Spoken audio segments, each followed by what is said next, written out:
Hey guys, Derek Rydall here, founder of the Law of Emergence and author of the best-selling books Emergence and The Abundance Project. And I'm just really excited to be with you today here, talking about how to start and finish fast. And this is really obviously a critical piece. It's a follow-up to the last live training that we did about how to get things done. And that's a big part of this. And we'll recap some of those elements. But how to start things is critical, and how to finish things is critical. And of course, we want to know how to do it more effectively, more efficiently, more optimally. So I'm going to share some very core foundational pieces to understand today. And I'm also going to share some things perhaps you've never heard or thought about when it comes to how to start and finish things. Mostly we just think in terms of time management, right? If I just organize my time better, then I'll get more done. And that is fundamentally flawed. And hopefully you understand why that's flawed and why time management is not even at the top three, okay? So I want to take a moment to set the tone here as people continue to show up and arrive, hopefully on time. I decided to start right on time. Just take a deep breath with me. And into your heart, and just release any residue of the past. Take another deep breath into your heart, and let go of any concern for the future. And another deep breath into your heart.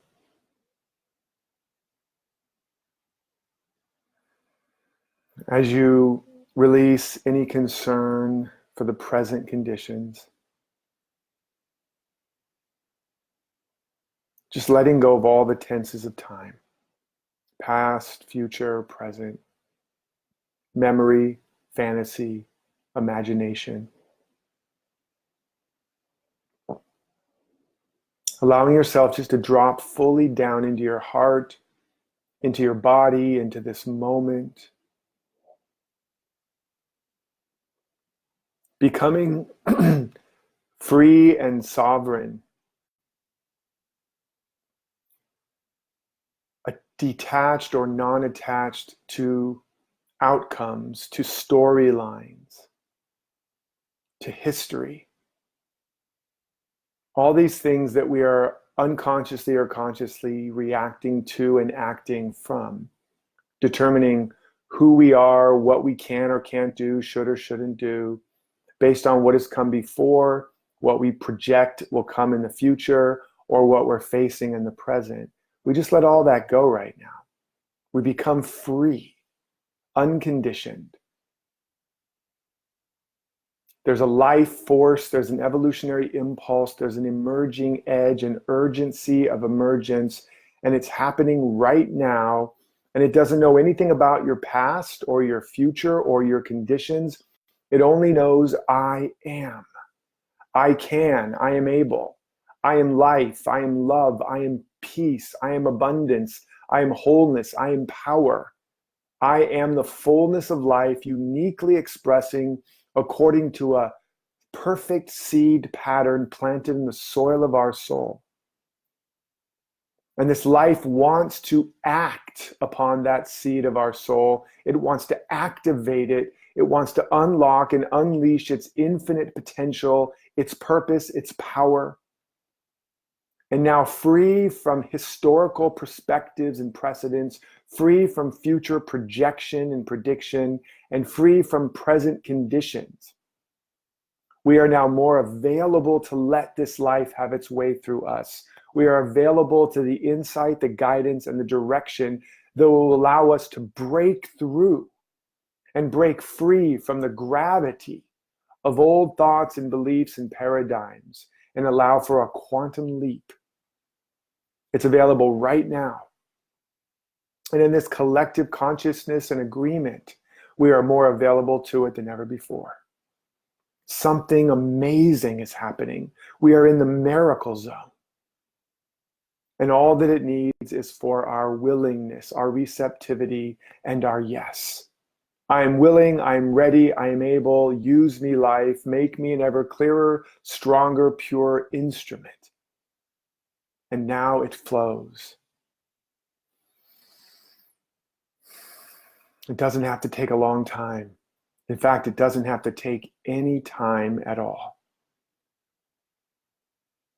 It's happening now. And in gratitude, we simply allow it to be. And so it is. Yes, so definitely post your name, say hello, maybe post why you're here. See, we got Yanya and Eduardo and Amber and some people I can't see above the feed, and Ruth and Lorraine and Felicia and Christina and more popping on here. So definitely continue to share just post where you're coming from, why you're coming here, and let us know you're here. I see there's a lot more of you popping on. So definitely post and let me know you're here. And you can hit the little heart things and firework things and whatever, just to let me know you're liking what you're hearing. So I want to just start about how to start and finish fast. Now, starting, the ability to be, like a lot of people ask me, how am I so productive? How is it that I have a family, I have a marriage, I have extended family, I have friends, I have community, I spend lots of time with all of those people, and I exercise and I meditate and I manage and run a business and I write books and movies and programs and music and all of these things. And how is it that I'm able to be so productive and also have a relatively diversified life where I'm giving time and energy to all the different life structures? And I don't do it perfectly, and I have periods where I get out of balance, and sometimes out of balance is actually necessary. You're always, when you're dancing, you're not in perfect balance in every step. It's the dance that allows the balance to be where you are. It's that center point. So it's not about everything has to be equal, everything has to be even. When a mother is giving birth and has a child, her life is out of balance, but it's focused in the right way. When the farmer is harvesting the crops, they're not planting crops. They have to give all their energy to the time of the harvest. And so this is not about having everything perfectly in balance. It's not even about doing things perfectly. It's about understanding that you have the capacity to absolutely start and finish productively, prolifically, effectively, efficiently, and optimally. You were designed for that. Just like nature is profoundly productive and efficient and effective. And in nature, until man gets in there and messes things up, you don't hear about problems with time management. You don't hear about problems with starting and finishing things, right? The oak tree doesn't have that problem. The apple tree doesn't have that problem, fundamentally speaking. And so we're not dealing with a real problem. It's not an actual real problem. Our innate natural capacity is to start and finish things. And it's all a matter of building the right habits, which requires a level of commitment to this process versus a belief, this is where we really get stuck, that we have to wait for someone or something outside of us to change. So often, this is one big piece, so often we believe to start and ultimately to follow through and ultimately to finish it's not in our control, that it has to do with our family, our friends, the economy, the government, our bodies, our bank accounts, our business state. It has to do with all these intrinsic things, and we give away our agency. We give away the locus of our real power and control, which is within us. Okay, so you want to first understand the complete ability to start and finish and to live a creative, productive, prolific, purposeful, and progressive life is 100% in your control. And I'm going to talk about this later, but I just feel compelled to share this again, that in the Big Bang, before the Big Bang, that central emerging activity that created all of the universe as we know it, there was no time. There was no space. There were no laws of physics as we know them. But there was something, there was a creative capacity, a creative force, a first cause. And it did not wait and go, well, I need to make sure I have enough time. I need to make sure that there's enough space. I need to make sure that the laws of physics support me. I need to check with historical perspectives. I need to make sure I know what the future holds, et cetera, et cetera. It didn't do any of that, primarily because none of that existed. And yet it still was able to create everything that we know of. And so it wasn't waiting for any condition. It created the condition for that divine or infinite seed of potential to emerge. It created the time. It created the space. It created the laws of physics. It created every condition that it needed for its full emergence. And then the unfoldment of that in time and space, it hasn't stopped. That same capacity is what we call evolution. Evolution is not a blind, random, non-purposeful force, regardless of what scientists, in my honest opinion, mistakenly say. It's the continual process of creating the right condition for its big idea to keep unfolding.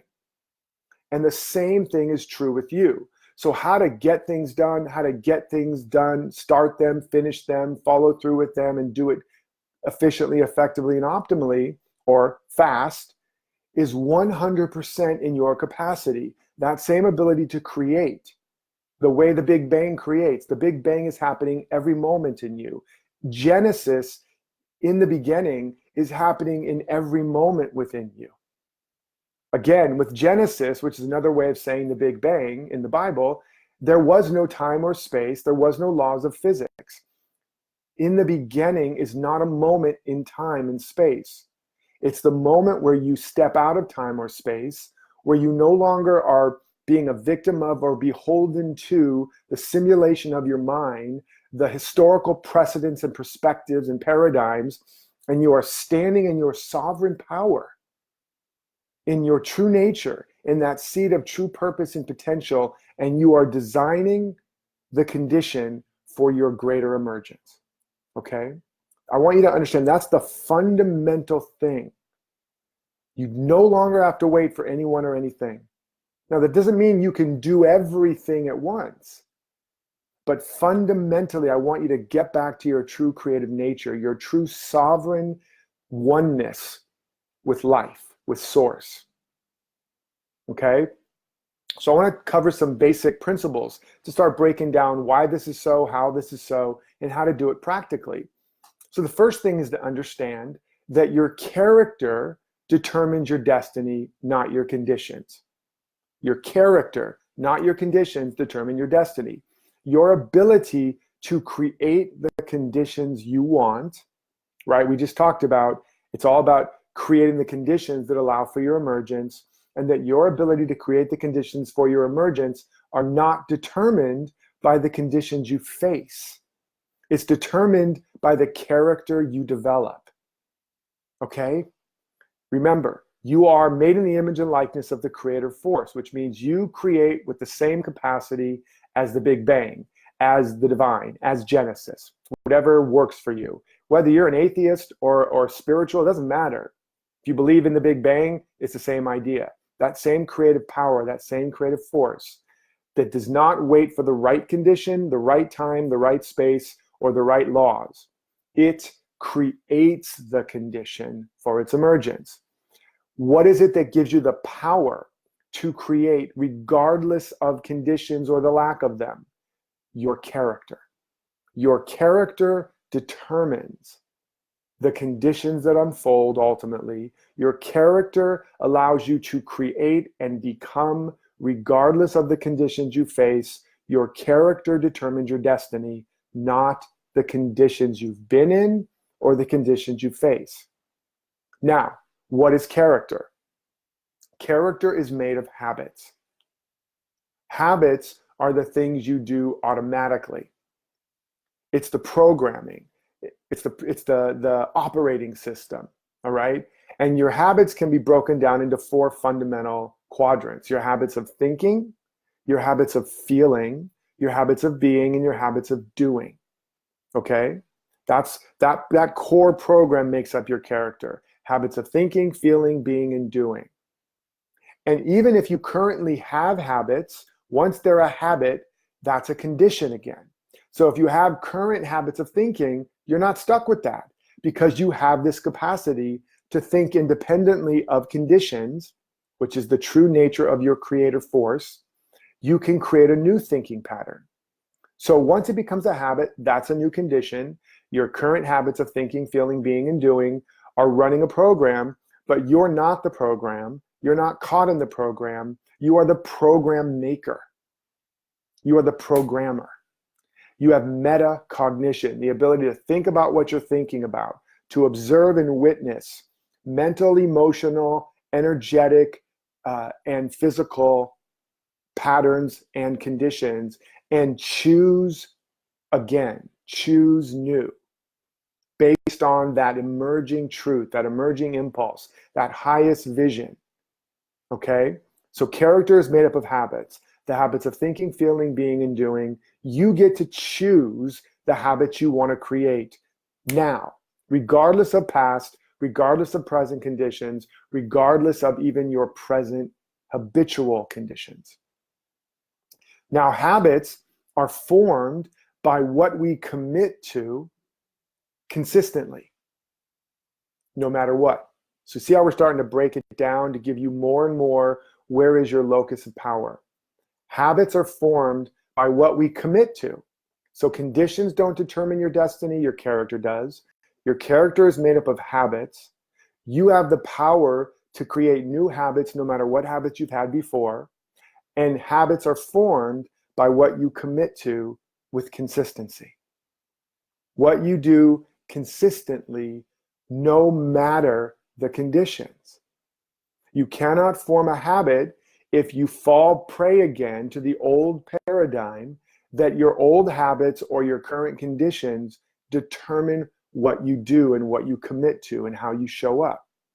So a habit is formed by what you commit to consistently, no matter what, regardless of conditions. And one of the reasons is that it's not just an ephemeral thing, a habit. You're literally creating new neural pathways. A habit is something you're building in the literal brain, and then you're eventually creating a subjective groove in consciousness. As you build that subjective groove, the material manifestation of that builds a new neural pathway. And those neural pathways are it's, for lack of a better word, it's physical, it's meat, but it's got circuitry to it, and it takes energy to build it. And it's designed so that it doesn't fall apart easily, right? It's not ephemeral, it's solid. And so you've got some circuitry there. Imagine it's like a switchboard or something, and all of these things are plugged in to that particular, your current circuitry that's running those circuits of the current habits you have. And it's so much so that they're still running while you're asleep. They're still running when you're doing other things. That's a good thing, right? Otherwise, you have to always be thinking again about how to drive that stick shift, how to chew that food, how to hold that fork, how to speak words and sentences, how to walk, etc. Right? And there would be no room left for expanded awareness, for conscious experience, for just experiencing the moment. So you have to build a new habit. And as you start to commit to these new activities, and we'll get into that more, it's like they go, oh, something new is happening. We're building a new bridge over here. We have to unplug circuitry from the old habit pattern, the old neural pathway, and plug it in over here. And then you stop doing it. You stop sending the signal. You go to the gym for the first few days, and then you don't do it for a few more days. So now they're like, plug, plug, plug, plug. Oh, wait a second, false alarm. They're not, this habit's not, this new neural pathway, this new bridge is not actually being built. Let's plug it back into the one that's more built, because there's only so much energy that can circulate and focus, because your brain uses somewhere around 25% of your total calories. So it takes a lot of energy to build a new habit, which is why it's difficult to do, but also why it's difficult to break once you've built a new habit. And again, that's good, right? If you build a great habit of exercising every day, meditating every day, writing or creating every day, spending time and putting time on your loved ones every day, etc., you don't want that habit to break easily, right? But it takes something to build and to recondition the new habits. So you have to commit. Habits are formed by what we commit to consistently. They did a study with astronauts where they had to train the astronauts to live in space and to work upside down. And so they had to wear these glasses where it flipped everything upside down. And of course, it was difficult. They were getting nauseous, they were stumbling, they were crawling around. They couldn't really make their way or make heads or tails.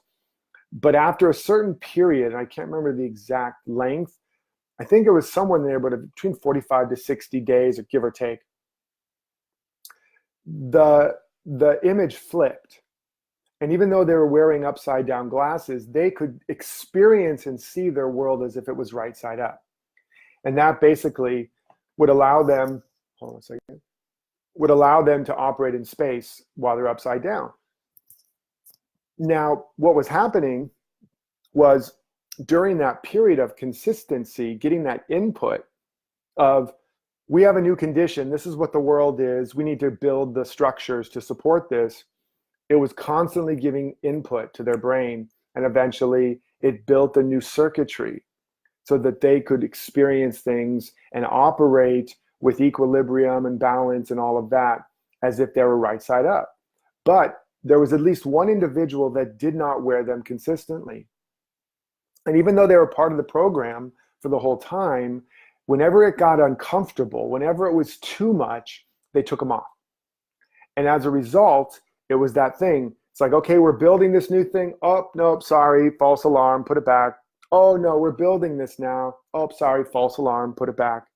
And so they never built the new habit. So I'm spending a lot of time here because I know you hear about habits, but habits are kind of this miraculous, still way, way, way underappreciated, under focused, just under misunderstood, like miraculous technology, okay? And it's the key to building the character that becomes the software that determines your destiny, that frees you from being a victim of conditions and steps you back into your full power and sovereignty. It's that important, okay? So now habits, how do we know it's what we commit to consistently? Well, what do we commit to? See, you're already committed to things consistently. Everybody is. But what? And we commit to our deepest values, visions, and goals. Now, you might be saying, well, no, that's not true, Derek. I really value wealth and health and happiness and writing that book and building my business, and I can't seem to commit to that. So now here's another one. Please, if you get this, if you really get this, if you have the aha, your life's going to change, okay? Because it really is, this switch has to be flipped on.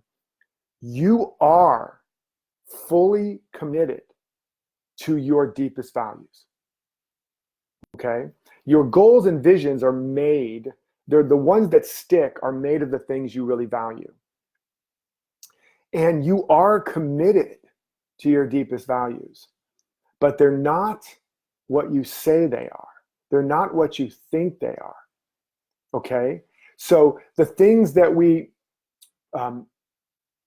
really value, you want to know what you really value? You want to know what you really are committed to? Just look at your life. Look at your conditions. If you're broke or struggling, if you're failing or fumbling or not following through at what you say you value and what you say you want, it's because what you're really committed to on a deeper level is being broke and unsuccessful. Now, I know that sounds crazy, but it's a principle.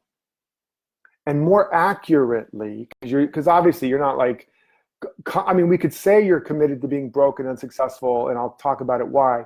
But what it really is that the values you are committed to are not congruent with developing the habits and the character and ultimately the life of a successful or abundant or healthy person. The values you're more likely committed to are things like comfort, things like safety, things like security, things like freedom, right? So for example, you might say you're committed to success, but to really develop success takes a level of discipline, focus, control, structure. And your value of freedom is at war with that. You're more committed to freedom than you are to success. That's why you're not writing that book, or that's why you're not whatever, right? Or you're more committed to comfort. That's why you're not in the shape that you want to be in, because it takes discomfort to exercise. It takes discomfort to go to the gym on a regular basis. It takes discomfort to tear your muscles. It takes discomfort to build new habits. Real discomfort.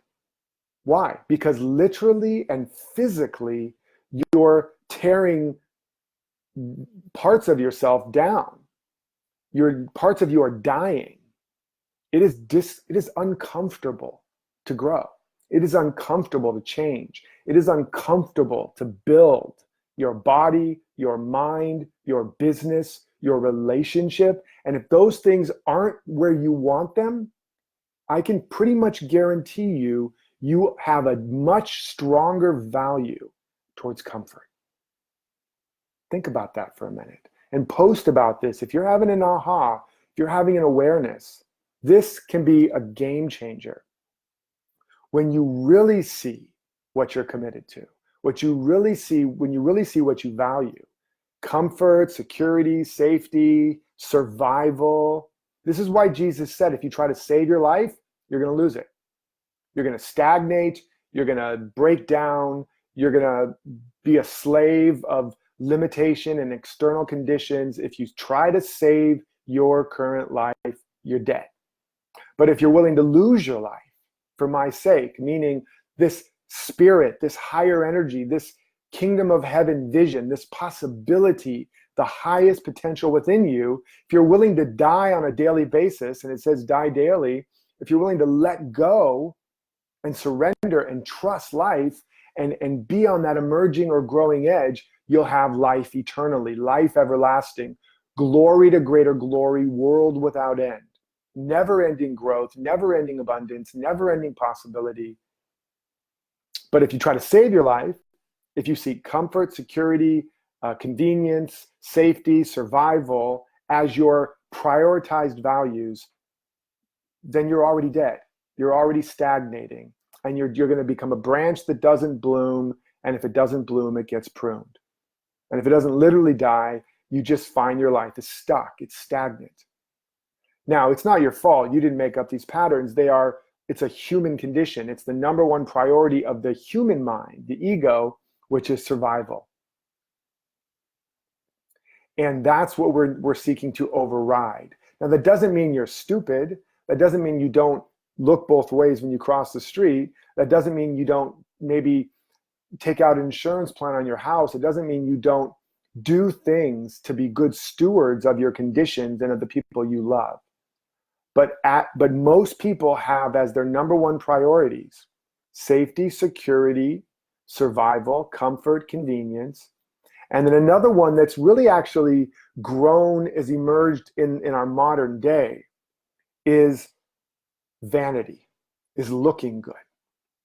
And another way to say that is not looking bad. Another way to say that is fear of being judged. Now, that's always been there to some extent, because to be judged could mean to be condemned, could mean to be ostracized or rejected out of the clan, out of the tribe. So that's been there, but way, way less, and way less superficially as it is now. So comfort, convenience, safety, security, survival, and vanity. Okay? And when those are your core values, because they are the collective values, then most of your energy then is used to control your life, to prevent danger or challenge, which is where you really grow, to look good or not look bad, to defend and prove your point of view is the right one, even when it's not serving you, desiring to be right in your position, even if it's killing you, desiring to be right, even if it's killing your relationship. You get what I mean? So it's very important that you begin to understand what are your real values. And we're not going to get into a whole workshop, obviously, on how to work on your values. I do that in deeper programs, but I want you to begin to understand that. We're going to focus more on what to focus on, how to begin to use goal setting and habit creation as a way to build new value systems, a new values hierarchy, okay? And begin to break out of the values conflicts that so many of us struggle with, where we value success, yes, but we also value freedom. And we value freedom a little too much, and they're fighting. So it's 2 steps forward, 3 steps back, or 2 step forward, 2 step back, right? Or we value health, but we also value comfort and convenience. And so it's like back and forth. Or we have away from values where we value things like what we don't want, like to not be fat or to not be sick. And when we're just a little bit not fat or not sick, we lose the momentum and we lose the drive. Or to not be broke. And then when we're not broke, we lose the momentum to keep growing our abundance consciousness and our abundance manifestation, and then we go backwards again. And this is the yo-yo effect, okay? So I want to drop some of these in there so you begin to see that why you start things and why you follow through on things and why you finish things or why you don't is not nearly and almost not even at a priority a time management issue. Getting in the latest daily planner is not going to solve it. You get it? This is what's driving you. It's the programming that's determining your level of productivity and prolificness and progress. Programming determines your productivity. Programming determines your progress. Your programming is your character. Your character is made up of your habits. Your habits are made up of what you commit to consistently, and what you commit to consistently is your core values. And your core values, unbeknownst to many people, are largely made up of survival values. And survival ultimately leads to stagnation. It's not a growth mindset. It's an I already know it, or I can't do it, or it's not safe. It's about holding on and keeping things the same.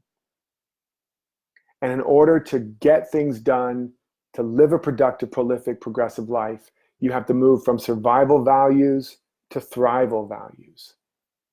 From conservative values, and I don't mean this in a political way, although there's something to say about that, to progressive values. And it doesn't mean that you don't have to also have conservation and safety and security. It's just, that's a foundational piece, but the priority has to be evolution and growth with just enough stability so that you don't tear a muscle. You don't grow so fast, you tear a muscle. You don't grow so fast, you tear down the structures completely. But if you're more beholden to the structure, then you are stagnation. Another way to say it, structure is masculine. Growth and evolution is feminine. If you're more committed to holding on to what is and never letting it go and not changing and going back, that's the wounded masculine.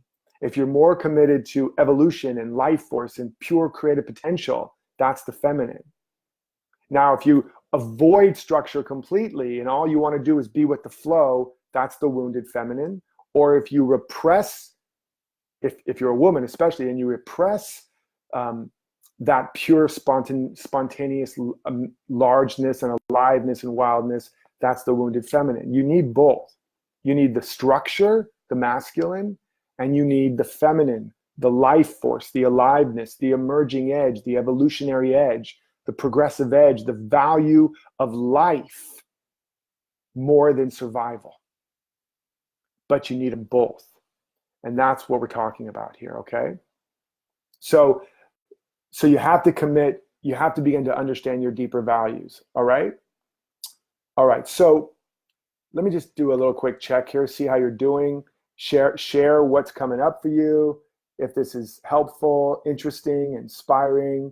Got a lot more people that have joined. Minnesota, Vienna, New York City, a lot of different places here. Great to see you all. Hey, Daniel. Hey, James. Hey, Jan. Hey, Ulf. Hey, Danny, Christina, Lorraine, Kirsten, Felicia, Janine, Maisie, Karen, Yvonne, Janelle. Wow. Great to see you all here. I may not get all your names, Laura, a couple Lauras, several Karens, just Sherry. It's great to see. Yeah, I see that you can, some great comments there. Make sure you're reading everybody's comments here. They're really, really good. I do have a question about thriving in a healthy mode.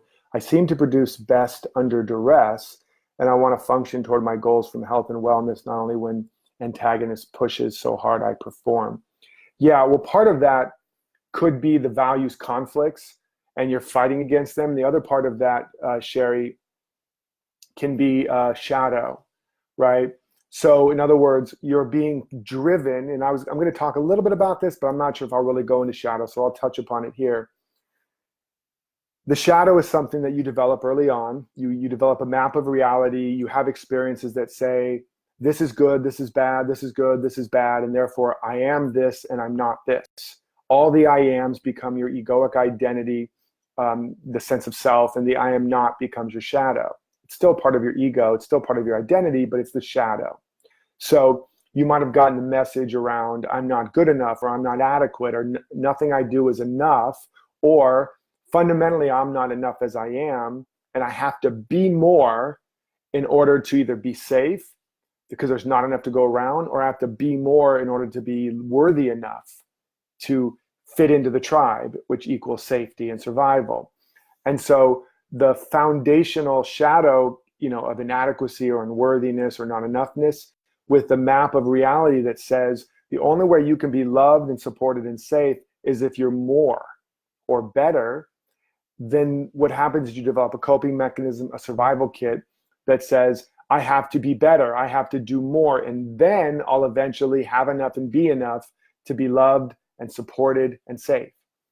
And then what happens is there's no amount of being more, doing more, having more that's ever going to make you feel safe, because what's driving it is the not enough or the inadequate. What's driving it is the shadow. So in order to ultimately heal that, now, first of all, it's good to have that ability to get things done and to be creative and productive. But what's creating the stress and the suffering and the tearing is you're not able to meet the other part of you and the other needs of the other half of you, which are the feminine. So when you embrace your inadequate self, your unworthy self, your stupid self, your whatever, right? Or your lazy self, those things that are not okay to be, those things you might feel if you stop, slow down, do less. Oh my God, I'm being lazy, or I'm being irresponsible, or this is going to fail and then I'm going to be a failure. When you embrace those parts, the lazy, stupid, inadequate, slow, irresponsible, unworthy part of you, what happens is you don't become those things. You are now beginning to meet parts of your feminine that have been rejected, judged, repressed, made wrong. And you start, and through the shadow process, which, by the way, if you guys go to DerekRydall.com, go into the resource center, and you can get a free shadow module. And if it's not there, you can also try DerekRydall.com/shadow process. And you begin to embrace those parts. They reveal to you that they have gifts, that they have energy, that some of the things you've been seeking are within those parts of you. And as you reintegrate them back into you, you no longer have judgment about those parts. You're able to pause, better self-care, rest better, rest more. You find out of that you're more creative, more productive. There's there's a new dynamism to your life. It's not just go, go, go, do, do, do. It's the space between the notes that makes the music. It's the space within the clay that makes the pot, that makes it useful. Even God rested on the seventh day. That wasn't a rest as in not creative. That was the rest between the notes that makes the song. So when you embrace those parts of you, then you find more of you opens up. You're more available to wisdom, guidance, intuition, many of the gifts of the feminine. And more life can move through you to be used and harnessed by the masculine side, by the doer and the creator and the achiever. And now there's a new dance. There's a healing between the masculine and the feminine. You also will find your relationship with men, in this case, because you're a woman, or it could be with women too, depending on your preference. But your relationship with another individual with the opposite polarity will begin to become more harmonious. And so lots to say there, but obviously that's not the workshop, but hopefully that gives you a little bit of insight, and let me know if it does. All right. Yes, Janine saying this is such a revelation. Thanks yet again. Hello, Heidi from Ohio, Lee from Atlanta, Karen from North Carolina, Beth Barish, Marcella Hutchins explained so much. Wow, Laura says, you nailed that in a few minutes and it makes total sense. Embracing those things that we feel bad about, lazy, stupid, slow, or responsible. We meet parts of the feminine that are made wrong. Download the shadow process. They have gifts to reintegrate. Yes, good stuff. Yeah, you guys are having some great insights. All right, let's continue here. Yay. Continue to share. And let's see here. Okay, so now let's talk about, and I'm going to try to not make this a 2-hour training again, but I guess it'll be what it'll be to get this out to y'all. So now how to start. We've laid a foundation, which again, that alone, if you just go and meditate on that, contemplate and journal on that, it's going to change your life. But I always over deliver, so I want to give you more here and some more practical stuff. Now, how to start? Well, you have to start. This is a priority thing again, and it's connected to the values with what matters most. See, you are more likely to start something or to start something that you're more likely to finish. You need to do the things that matter most. And again, what is it that you do start and finish in your life right now? Notice that. You're pretty good at starting and finishing that pint of Ben and Jerry's, right? Or you're pretty good at starting and finishing that entire series on Netflix. Notice, you don't have a problem starting and finishing. I really want you to see that. You seem pretty good at starting and finishing sleeping 12 hours or whatever, right? Whatever are the things you don't really want to be starting and finishing, like that bag of chips or that entire box of cookies, or, name your thing, right? Or that argument. You're really good at starting and finishing that argument with your spouse, even if you have to chase them around the house, and you will not let it go until it just, right? It either finishes or catches fire. And so what is it? What's going on there? It's because the underlying value, whatever that is what you really care about, is what really matters. And as I said, it's coming from these survival values, from these shadows.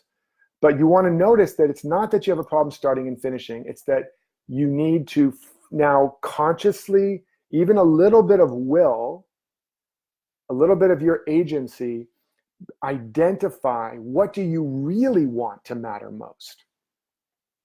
And how much time, energy, priority are you giving to that? And I'm going to break that down here, okay? So to start something you're likely to finish that matters, you have to do what matters most. And you have to do that most of the time. And this requires that you know what matters most. That you take the time, which most people don't, to discover what matters most, what you truly deeply want. And we don't take the time to do that because A, we're either too busy in survival mode and just busy itself, or to really know and touch what matters most is painful, because then what we're going to bump up against is all the reasons why we can't have it. We don't have the time, the energy, the money, again, because we've given so much power to conditions that we don't even dare look at what we want, because our heart will feel broken. And what is that? We're tapping back into fundamental map of reality that very early on in life, we got the message we can't really have what we really want. There's not enough time, not enough abundance. All of this was from our family dynamic, the world we came into, and we mapped it out and we said, oh, there's not enough to go around here. So if I'm going to get what I want, I'm going to have to take it on myself, do it alone, be alone, work hard, kill myself to get what I want. Or there's not enough to go around. Clearly, I can't get what I want. So I'm going to have to learn how to cope within a world that's way smaller than the world I really want to live in. I'm going to have to cope with not really asking for and going for what I want.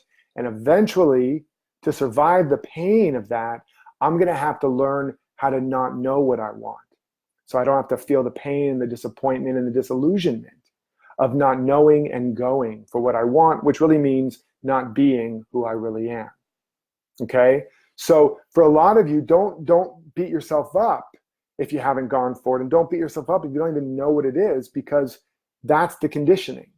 It wasn't safe to know, because then you were like, what do I do with this pain? What do I do with this desire? It's unrequited.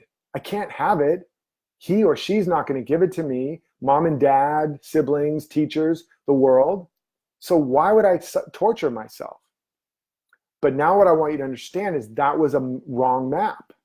Absolutely, you can not only have it, it's in you. You're the creator of it. You're the generator of it. Not mom or dad, not teachers, not parents, not spouses, not government. You and you alone. So now we can create a new map. Everything I need to be all that I'm meant to be, to have all that I truly need, is within me.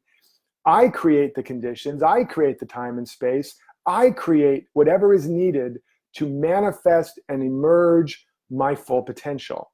But now I have to take the time to get back in touch. What is that seed of potential? What matters most to me? What do I truly, deeply want if I knew that all of life was for me?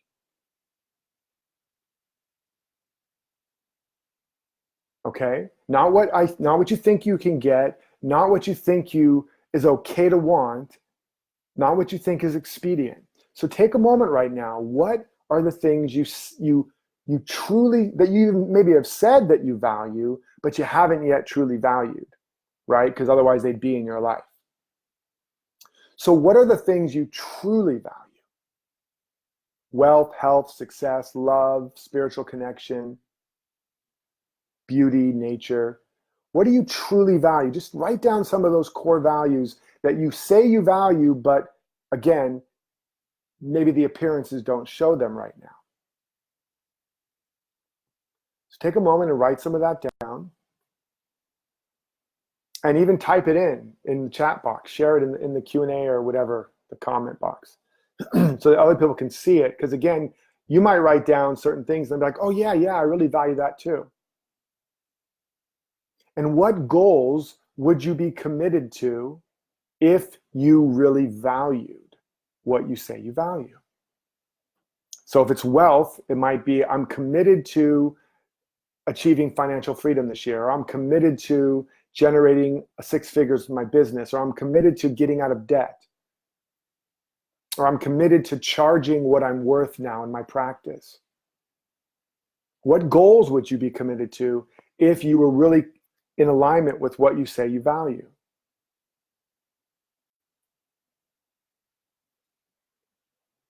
If it's health, I'm committed to losing 10 pounds. I'm committed to adding 10 pounds of muscle. I'm committed to running a marathon. I'm committed to running a 5K. I'm committed to eating more greens, drinking more water, whatever. And share those so that others can get inspired.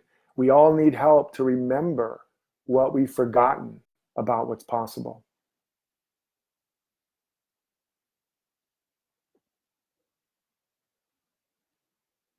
And as you're thinking about what you really value and what goals you might be committed to, if you really valued what you say you value, think also in terms of those goals. What are the things that if you achieved them this year or this month or even this week, that you can feel in your body, it would cause real progress toward the life you really desire? In other words, you feel a zing, you feel an activation, you feel an aliveness, right? So it doesn't have to be like, if I made 6 figures, it could just be, if I just started charging what I'm worth, if I just started charging more, which is something you literally could start to do tomorrow, suddenly you feel an aliveness, you feel an activation. And maybe there's a little fear too, but there's an expansion. Or if I could just start doing yoga again, or if I could just start walking every day. Just notice, what are the things that if you achieve them this year, this month, or even this week, you can feel an activation, you can feel an aliveness, you can feel it would make progress toward the life you want.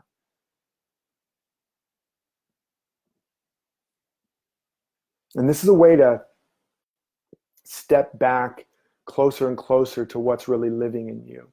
Sometimes when we just ask, what do I really value, or what's my big vision and goal for the year, it's harder to get connected to it, right? And some of you can, but otherwise just say, well, what would just make me feel like, oh, I'm moving towards progress? And you can always feel a little hint of joy, because joy is the evidence of progress. It's the evidence of evolution.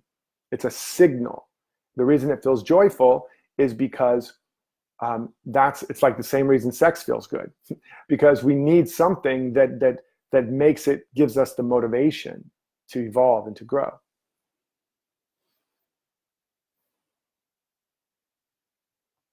And just again, another way to put it is, what do you really, really, really want? Who do you really want to be? What do you really want to do? What do you really want to achieve or contribute this year, this month, even just this week? And take a moment to post some of those in the comment feed so others can be inspired too. Hello, Kate from Ireland.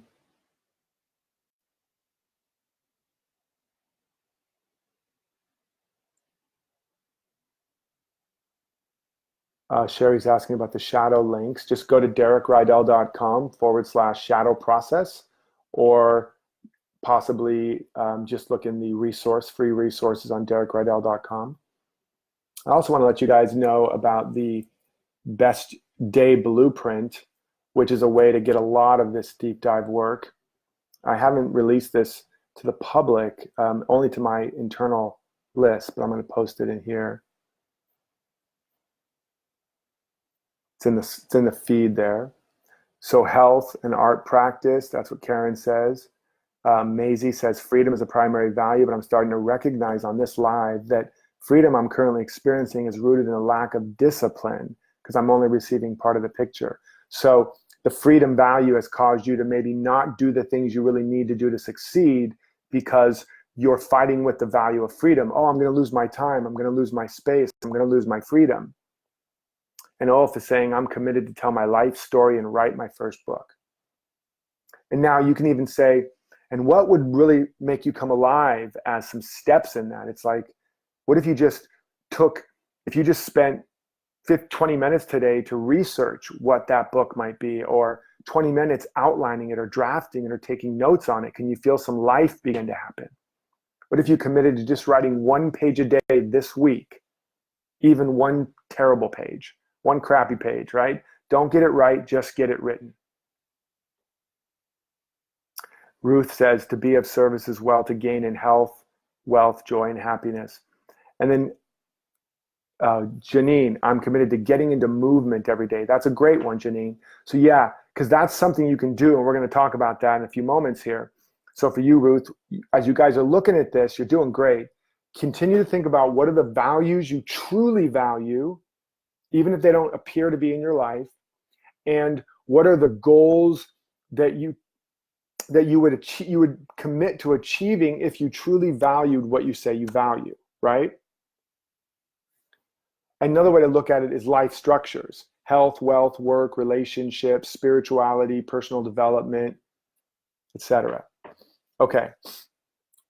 So now that you're making time to discover what matters most, and you really need to do this as a practice, not just once now, but like every day you want to practice getting in touch with what matters most.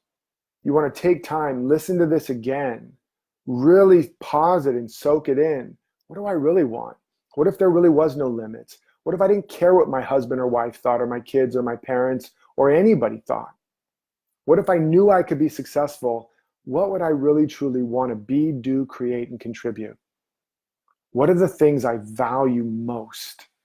Even if the world thinks it's weird or other people don't value the same. Making time to discover who you really are. What is that seed of potential planted in the soil of your soul? Okay, and then the second thing is making time for what matters most. So now as you're knowing what matters most, and I know some of this may seem basic to some of you, but I want you to really understand, it's like martial arts. There's only a handful of core moves. When you master those, like wax on, wax off, wipe on, wipe off, you become a master. If you're not living a life experiencing your ability to start and finish things productively, prolifically, efficiently, effectively, and optimally, you don't know these things, okay? You don't. You may have heard them conceptually, you may have tried them once or every once in a while, but you don't really know them. So I encourage you to listen with a beginner's mind. So to have the time to start what matters most, you obviously need to make the time, okay? You need to make the time for what matters, no matter what. And it's again, as I said, you don't wait to have the time. You're the creator of your time. And even though it may not appear that you have it, the only way to have more time for what matters most is you have to begin to make that time. You have to literally place what matters most in your life. Okay? Because life doesn't happen to you, it happens through you. It comes from you. You're the opening where the Big Bang takes place. You're creating time. Time is not creating you. Okay? You're creating time. Time is not creating you. Okay, so it looks like you only have time for the things that don't matter most. If that's what it looks like right now, it's because, as I said, you've unconsciously prioritized those things. You've only created the time for those things. I really want you guys to get this. You're not a victim. I promise. Even though it might feel like it. Whatever's in your life, you created. You literally made the time for it. And whatever's not in your life, you haven't made or created the time for it. It sounds so obvious, but I'm not just talking about something theoretical. I mean, literally creating time out of no time. But you got to start now by opening back up the time and putting in what matters most. You're starting now by being here. You're starting by contemplating and not just listening to me, by some of you posting. You're understanding that you only did it because unconsciously you valued certain things that you didn't know you valued. You didn't know you were living primarily on values of safety, security, survival, vanity, not being judged, all of those things. You didn't realize that that was a value system that was driving you to design a way of life where you made the time as the creator of your universe. You went bang and you made time and space to put in there structures, activities, and build habits that were based on values of safety, survival, comfort, convenience, not being judged, vanity, looking good, not being hurt, not being disappointed. It's like, bam, you created that universe. You created it, nobody else. And now we're learning how to go back to the beginning, back to Genesis, and go bam, and create it again. But now consciously and intentionally from the value system we want to create time for, from the vision and the goals we want to create time for. Okay? And it takes, there's a practice here. It's not like you're gonna just go bam, like that. But I'm showing you how to methodically and practically do it again. And if you make the time, more time will begin to accumulate around the thing you start to open up your capacity for. Now, the other side of it is you have to begin to stop making time for the things that don't matter. You have to begin to stop making time for the things that are based on the value system you don't really want to value anymore. Think of yourself as a divine power plant. You're generating your universe. You're creating time, you're creating space, you're literally creating laws into your life. And all of that out of your map of reality, which has those values. So now you have to as you're realizing what those are, you have to stop making time. You have to stop making time for saying yes to other people's yeses when you really want to say no. You have to stop that because you're creating the time for that and the space and even creating the people. You have to stop creating the time to binge on Netflix or do whatever else you're doing that's not truly in alignment with your values. You have to stop creating the time for mindless, unimportant stuff. There's the 4 quadrants of priority. Important, but not urgent. Meaning it's utmost priority, but it has not become urgent yet. Health, wealth, work, relationships, etc. Utmost priority, but some of them haven't become urgent yet, so you're not giving them any attention. But that's where you want most of your attention, right? The vision, the grand vision, even though it's not urgent, you don't urgently need to be a best-selling author or a world healer. But if that's where all your energy goes, before it's urgent and you become the person you need to, it will start to emerge and you'll create the time and the space and the resources to manifest it. Okay? So urgent or important but not urgent is the first quadrant. Urgent and important is the second one. That's where you haven't created the time and the space for what really matters. And now it's become a problem. It's become an urgency. And then there's urgent and not important. And that's everybody else's agendas, all the codependence, all the ways in which, or these unconscious patterns of survival, where you are giving a lot of time and energy to trying to survive or trying to not get hurt or trying to look good or not look bad. So you're saying yes to other people's agendas. You're constantly in your inbox or on social media, making sure whatever people think about you, or you're trying to manage your family's opinions about you. All of that is in the urgent but not important. It's not important to manage other people's opinions about you. It's important to manage your character. And then you train others how to treat you based on how you treat yourself. So all those things that are in the urgent but not important category, all the fires that are not yours to put out, you want to begin to stop creating time and space for that. So write down, one final one is the not urgent and not important. So that's the surfing the internet, mindless gossip, chatter, binge watching that doesn't really bring any value or have any creative or artistic import. So I want you to take a moment and be honest.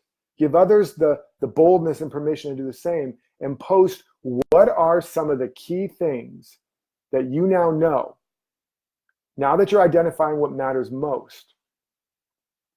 Take a moment to identify where you've been giving time, where you've been literally creating time and space, using your cosmic creative powers to generate a universe. You've been creating the time and space for things that are not yours to do anymore. You've been taking care of other people's stuff. You've been saying yes when you want to say no. You've been codependently trying to manage other people's emotions. You've been putting out other people's fires. You've been feeling like you have to urgently respond to everybody's text messages or emails or Facebook things, which is not your business or job. take a moment and just notice. Take a moment, take a breath, and write down a few areas that you are aware right now you need to stop creating time and space for. You need to let them go and stop turning on your divine power plant to create time and space for those things. And share some of those right now. You guys are doing great.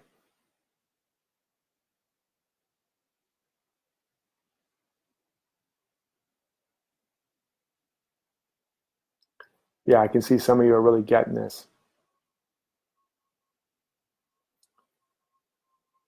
So just be brave.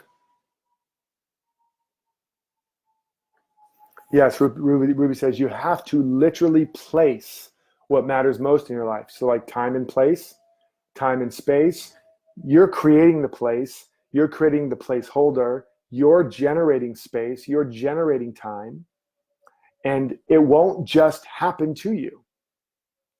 Even if it's just a pinprick of an opening, even if it's just 1 minute of attention, and then it's 2 minutes, right? Even if it's just I'm going to write 1 page a day on my writing instead of not writing it, and I'm going to take that 20 minutes and create time for that rather than create time for surfing the internet. Whatever. And you'll find you start to create more time, more space, and a larger place for what matters, truly matters, what's truly congruent with your deepest values and highest vision. And you are generating less time and space, and there's less of a place for what no longer matters, what no longer serves.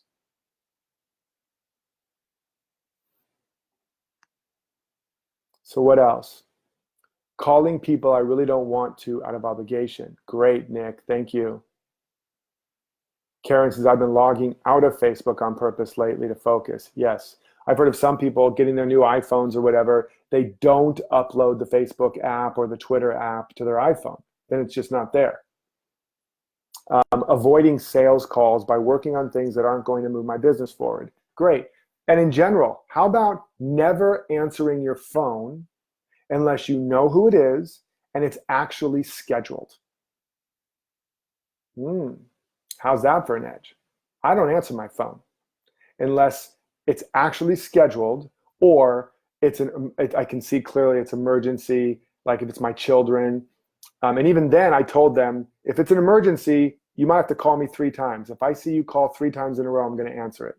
But otherwise, if I'm in the middle of something and I'm focused, my life is not random. I'm not just wandering around the day. What should I do now? What should I do now? Oh, there's a phone call. Let me answer it. Oh, there's an email. There's a text. Oh, somebody's Facebooking me. Let me answer it. No, my life is on purpose. Now it's dynamic. There's time for family, friends, exercise, God, creativity, you guys, my team, my parents, my kids, whatever. All of that has its place based on priority, based on goals and visions. And then there's also time for nothing, to just see what happens. But that's intentional, right? Vacations, whatever. But that means that if it's the time to see whatever happens, then yeah, I'll just answer the phone if I feel like it. But if it's the time to write my book, I don't answer the phone. If it's the time to be with my kids, I don't answer your phone call. If it's the time to be with my wife, I don't answer my kid's phone call. You get what I mean? So this is what we have to begin to organize our life, because I'm the one and the only one on the planet fundamentally responsible for creating my universe. And so are you. So what else? What else are you gonna, I will not worry about what other people think about me.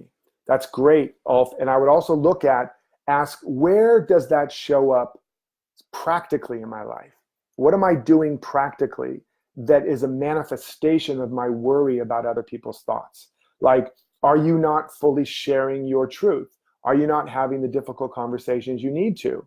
Are you having conversations where you're having too long of a conversation and you don't really want to be part of it? You're agreeing when you don't agree. You're laughing at a joke that's not funny to you. Whatever the case may be. Try to notice whenever we have a vague thing like, I'm going to stop caring what other people think, is noticing, what does caring about it look like? You follow? The more we can get practical, the more we can actually do it. Bring it on, Derek. Woohoo. Thanks, Julie Claire. Yeah, so you guys are getting this. So Jan is saying, I create time to avoid. How embarrassing.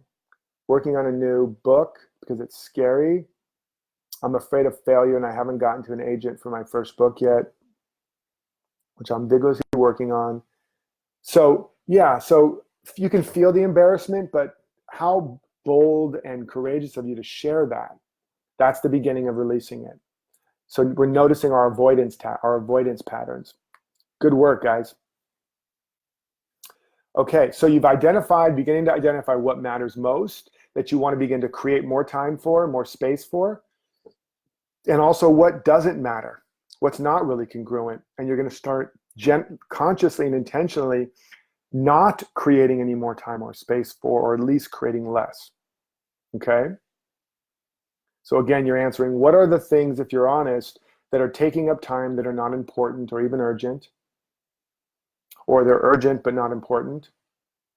And what are you doing on a daily, weekly, monthly basis that doesn't really move the needle? And you just know that now. And it's even become a habit, and you're willing to let that go in this new year.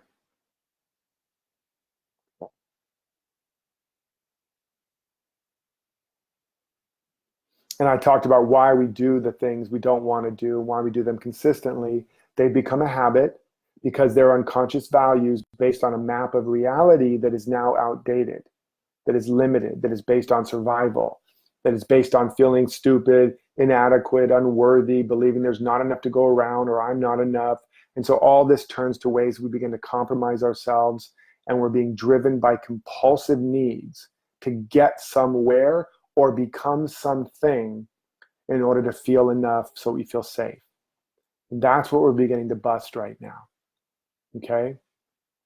Now, another thing, now that you're identifying some of the key things you really want that you're going to commit to, and you've heard this before, but I want to hit it again because it's critical here. And you're going to see how all this works together, is you need really, truly to work on your reasons why. And this gets back down to beginning to redevelop your value system, okay, around what you really value. So to really create greater and greater engagement, you need to have a strong reason why, and I even call it the 5 whys. And you have to look at, why do I want this? Why do I want to write that book? Right?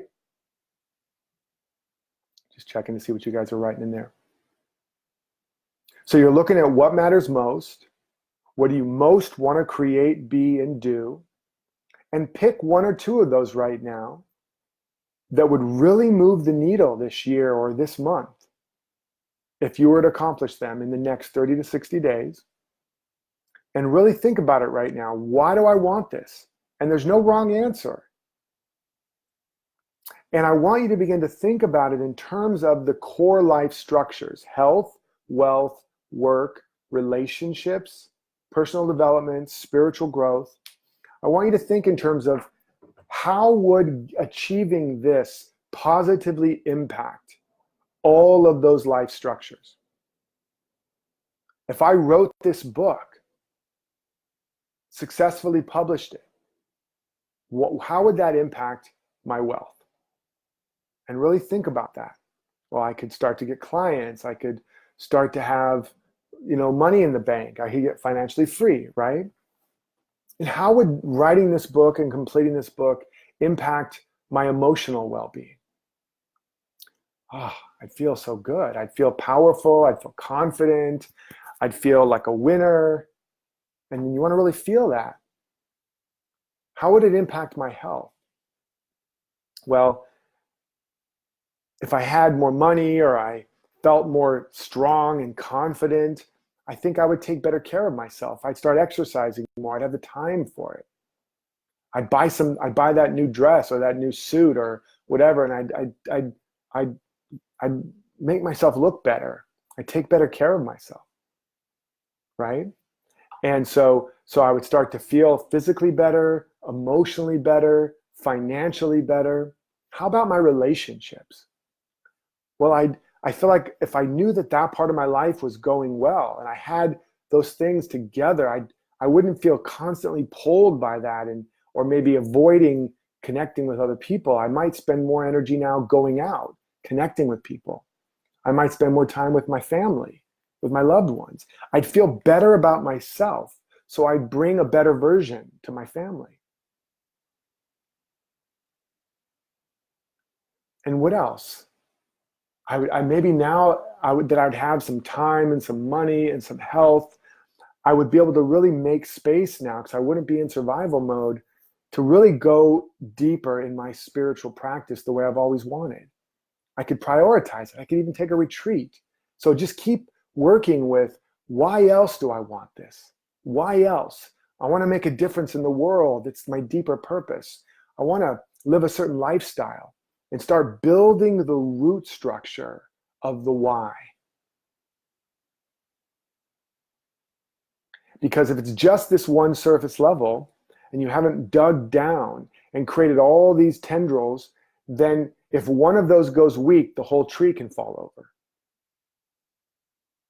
And it's also you're building conscious awareness that your drive for that is much deeper and much broader, has a much richer potential root system than you know, but you have to consciously reconnect to it.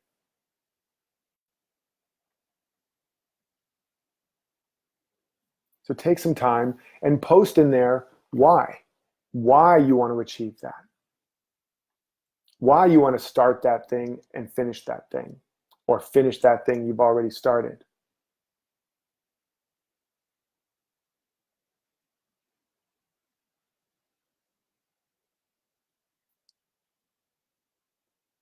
And now I want to just do a quick, see if we have a few whys in here that I can look at.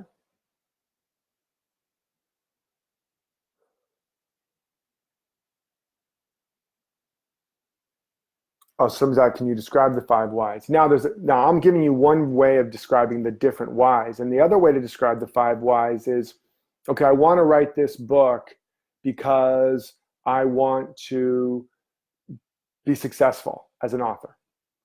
Why do I want to be successful as an author? I want to be successful as an author because then I'll make more money. And maybe also because then I'll have an impact in the world. So that's over here. Why do I want to make more money? Because if I make more money, I'll feel more secure, more confident, more powerful. Why do I want to feel more secure, more confident, more powerful? Because that's what I want to feel. So that's like a not indivisible foundation. Why do I want to make an impact in the world? Because if I make an impact in the world, then I'll be part of my mission and my purpose to create a world that works for the highest good of all. Why do I want that?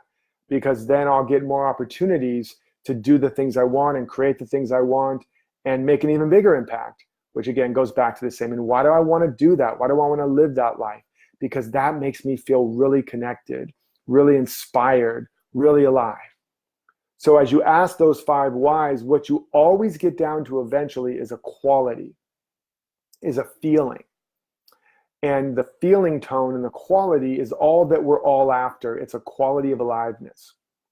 And then, as we talked about in the last training, and perhaps I'll talk a little bit about more here today, what you really want to be working on is activating that feeling tone, activating the fuel. The real thing you're after is always a feeling, is always a state of being. All 7+ billion people are after a state of being, okay? And we've been conditioned to believe we have to purchase that feeling through some external condition. Again, our agency and power outside of us. But what it really is we're after a state of aliveness. Where is that state? Always within us. So it circles all the way back to the beginning of this conversation, this talk, that if you look at the Big Bang from a spiritual standpoint, life was so full of itself, so full of its connection, so full of its aliveness, so pregnant and overflowing with the joy and the power and the love and the aliveness of its own being, that it was like, it had to emerge according to a pattern and create everything that was needed for its success. That state of being is the substance, is the ultimate condition that manifests as the time, as the space, as the laws, as the resources, as everything needed for that perfect pattern of your infinite potential to emerge. The state of I am. Not I was, not I will be, not when and if and but time, space, and conditions are right. I am time, I am space, I am the path, I am the truth, I am the meat and the wine and the water and the bread. I am, I am, I am. Bam, it manifests. So the whys start to get you in touch with that. There's a lot of tools and techniques that I teach, but that's the foundation. And we've just been stepping into it by talking about the core values, by seeing what's really driving you, and ultimately getting you all the way down to this foundation. And then you still take the actions. You still build the plan and all the things that we talk about. But it's from this foundation, this frequency. And so, right now we're being a little more practical because sometimes it's hard to just start there. And that's why we're working our way down, okay? So we have just a little bit more here to go. And then we'll also open it up for some more questions. So you also want to prepare yourself for success when it comes to, now that you know what you really want, you're anchoring it in why you really want it. You're beginning to get more aligned with those core values that you really want to design your life out of, that you really want to create the time and the space for. Now, to make it even more practical and more likely you'll do it, as I talked briefly on the last training, you have to break those goals down into actually doable things. It can't just be, I want to write my book. That's not going to happen unless you break it down into something you can literally look at and do. Now, I'm not going to go into the whole thing of it today because I went into it much more in depth. Listen to the last training I did here in this on this space on how to get things done, because I break that down much more. I talk about why your to-do lists don't work and all that stuff. But I wanted to plug it in here so you can see how it all fits together, okay? Because I'm expanding upon the previous conversation. So listen to that again to know how to break it down. And also you have to make a real plan. Again, I talked about this last time. You have to put it on your calendar. So why is all this important? You have to create the time and the space. A real plan, so you organize your time on your calendar, so you organize the time and the space. If you don't do that, it's not going to happen, folks. Why? The unconscious habits that you have not yet created new ones to replace based on those deeper unconscious values are going to override it every time. And sheer will is not going to be enough to permanently and sustainably override it. You need the structure to hold your place in that expanded space while you're building those new habits. Now, I know I'm giving you a lot here, but you can listen to it again. That's the beauty. And you can listen to the last one. And together, it's a workshop that's really going to get you some boost. And if you want a lot more step-by-step breakdown, I put all this together in the best year blueprint, which I talked briefly about last time. And you can still get it at pretty much a fraction of what it normally is at bestyearblueprint.com / what is it? Special. I'll just write it in here. bestyearblueprint.com special. I think that's what it is. We'll see. And then the other one I also put in the feed here was Best Day Blueprint.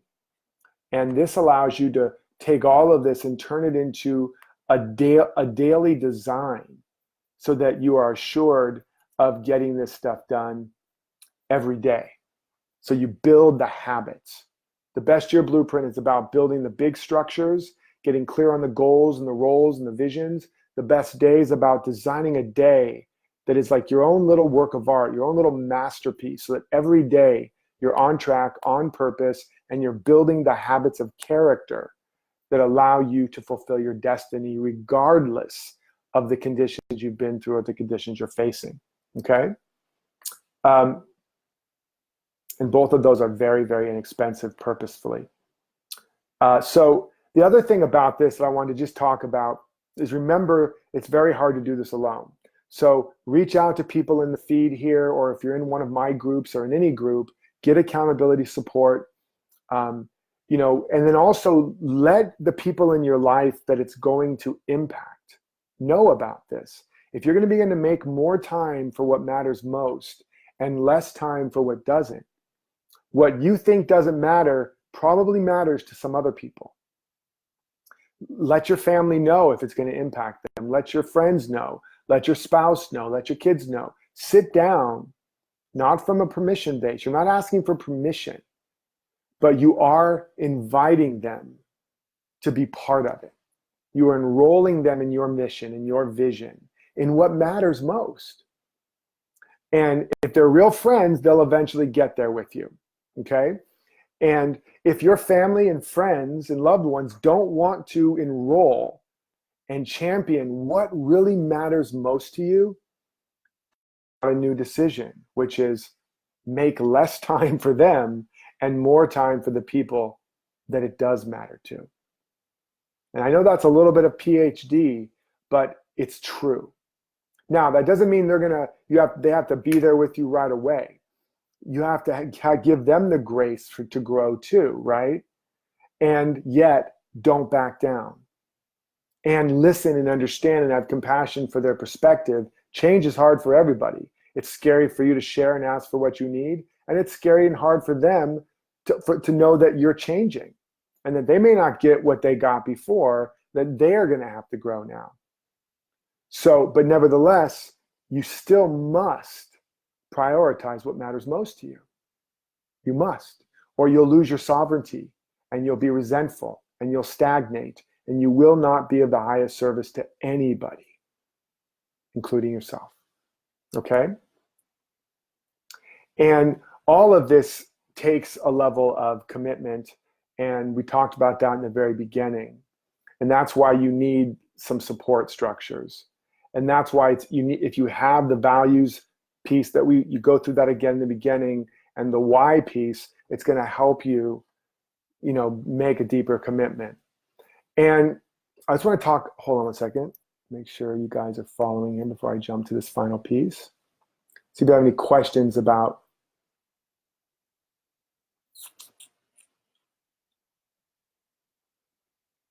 if you're all understanding. Let's see.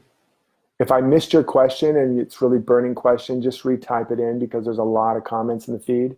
So it's a little bit hard for me to track all of them. But just type it again. And if you're liking what you're hearing, hit the little thumbs up or heart. Facebook likes that stuff. Share it with a friend, because we want more people to get this information, your colleagues, clients, community, so we can all be focusing on what matters most to us. We can all be generating the time and the space that we most need. And I think actually that's enough today. You've got more than enough material here to begin working with. What I want to do right now is focus on answering some questions, okay? We've built a very, very solid and very specific and detailed picture here. I want to actually take some time to answer any burning questions that are coming up, even after I've said all of this. And perhaps you even listened to my last training and you're still struggling and you still have some questions on what to do or how to do in regards to this basic framework. So post those in here now. How do we handle resistance? Laura is asking, Laura Lynn Dyer. Well, the first thing is you don't resist it, right? You don't want to fight it, fear it, flee it, or fix it. That's the key.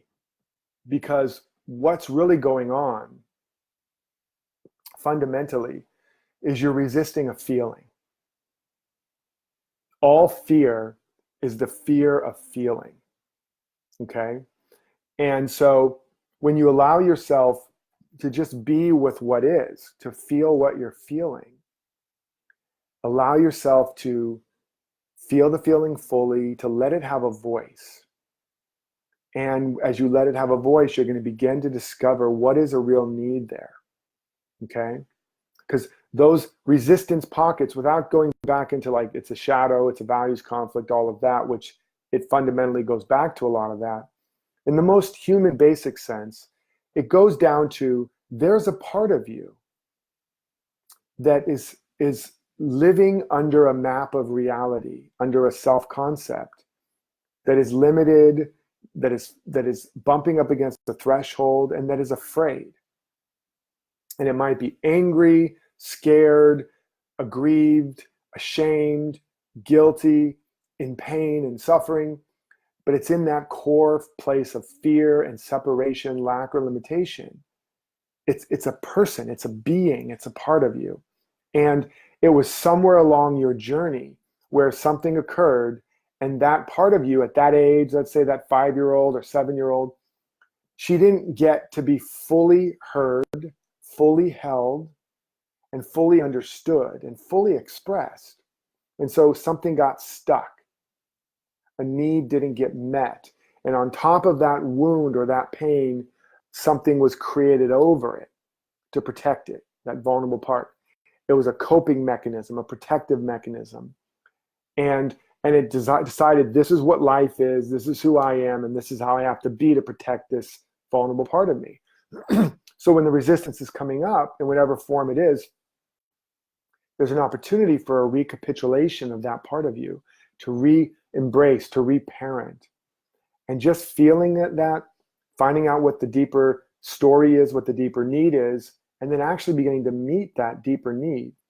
You don't, just that alone begins the transmutation process, begins to release the resistance, but also, like I said, gives you greater clarity on what is really needed. And evolution happens. See, evolution is trying to happen all the time. It doesn't really need our forcing it. It just needs our alignment with it. And that allows you to come more in alignment. It opens the channels again. That part of you is more relaxed, more open, more surrendered, and life flows again. Instead of stagnation, there's expansion, there's acceleration, there's growth, and you find things just get better. Okay? What else? Maisie said, sounds like it ultimately all comes down to discipline. I wouldn't say it all comes down to discipline, but one of the meanings of discipline comes from discipleship, disciple, excuse me. And so I'd like you to think of discipline not so much like Protestant work ethic, but like discipleship. It's a worship. It's a devotion to what? To the truth of your being, to that is seeking to emerge, to your heart, to the truth in your heart, to the seed of potential in your soul. It's a devotion and a discipleship to that divine center of your own being. That's real discipline. And then it's, how do I be more fully devoted? How do I be an even better disciple to the Christ within me, the Buddha within me, the light within me, the love within me, the truth and the beauty within me, the purpose within me? How do I worship at the altar of that temple every day?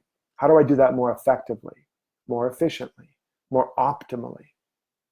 And that's where these practices and strategies come. And then you build a structure and a plan and a calendar and practices. But all of that isn't just about how to get more shit done. All of that is about, you're really building a temple and a way to worship life, to devote and serve life through and as you, and ultimately through and as everyone. That's real discipline.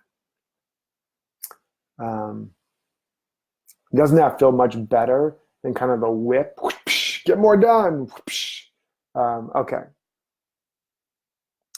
Yeah, Ruth. Ruth is saying it's so great to see what everyone is expressing about their values and wants.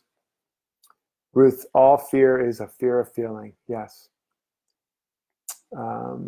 Laura is checking in now to the resistance and saying, yes, I can feel the sadness and tears that are there. It takes so much life force energy to keep all that stuff buried. That's exactly right, Laura. Thank you so much. That's beautiful. Yeah. Yeah. And then you get all that life force back.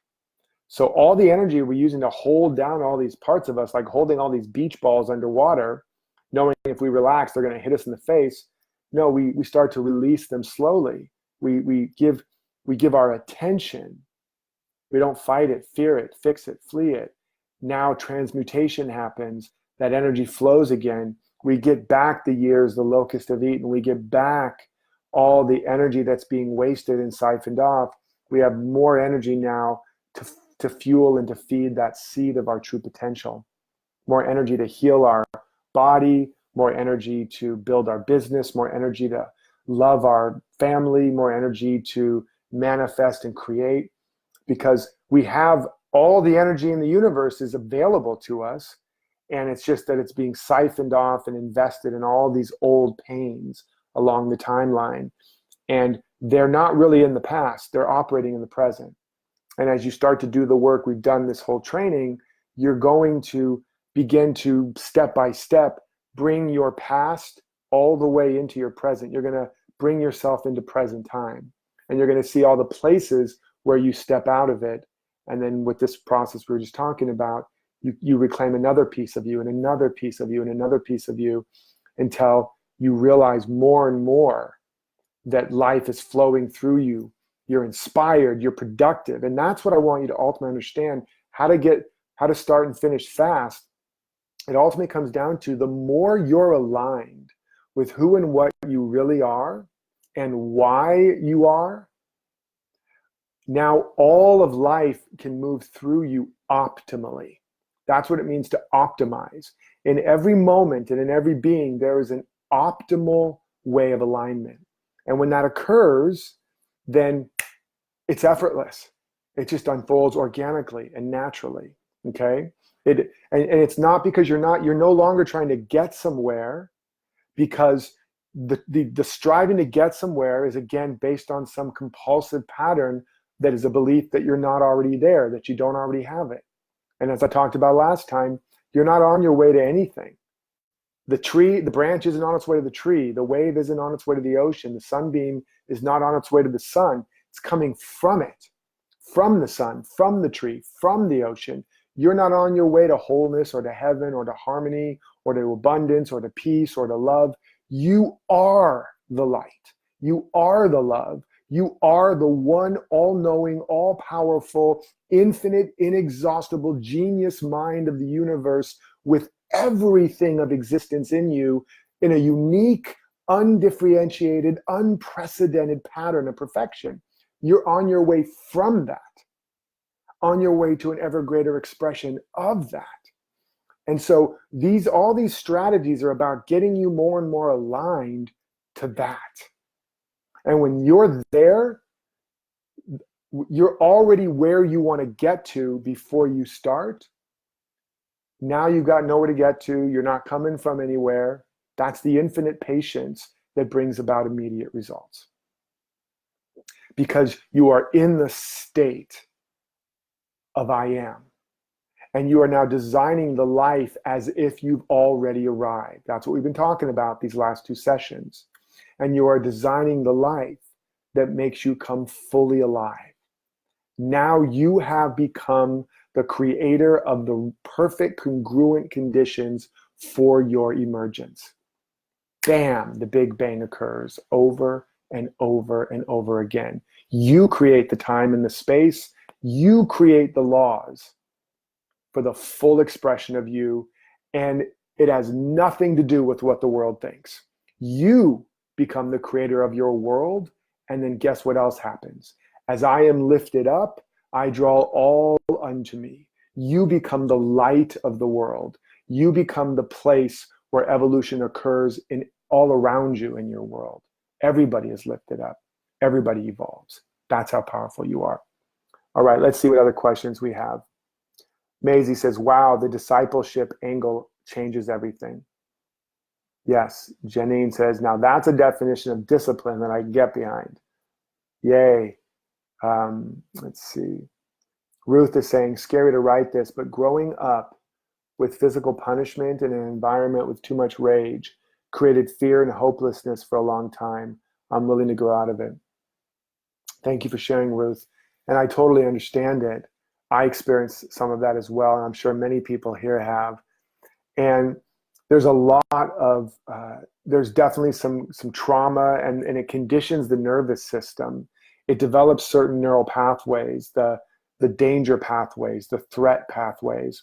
So you can become a very sensitive person, but the gift of it is you're a very sensitive person. And as you begin to do the work we're talking about, and there is some deeper work that can be done here as well, which is beyond the scope of today, that was not really a core wound, it was a core initiation. And everything it developed in you, you developed something very, very powerful: compassion, empathy, sensitivity, right? And a certain value system. And now what I invite you to look at is whatever is the thing you never want to be like, whatever is the thing you judged growing up because you had to for protection. Maybe it's the rager, the angry person, the whatever, the selfish, the greedy, or the mean. You need now to embrace those parts. And that's the shadow work, okay? And check out the shadow process in the resource center at DerekRydall.com or DerekRydall.com/shadow process. And might even also be shadow program, but I think that's the whole shadow dancing program. But basically, what's going to allow you to grow into the individual that is not affected by that anymore is you have to grow the other side of you, the strength, the power. And your power is locked up in the shadow, in the angry, mean, authoritative, bully parts, right? I remember once working with a woman that had been sexually abused for a while during her childhood. She couldn't even see any sign of violence on TV or anywhere. She was sexually shut down. I helped her to embrace, she was the prey. And so anywhere she saw anybody looking like a victim, it just shut her down. I helped her to embrace the predator. And when she embraced her inner predator and actually it came alive in her, she didn't become a predator, but she had that part of her now online. She was in her power, and she knew she could no longer be the prey. And she had compassion for both. And everything else unfolded from there. So you have to embrace the part that you have the greatest fear or judgment about. That's going to reintegrate and allow you to reclaim those parts of you that have been disowned. Let's see.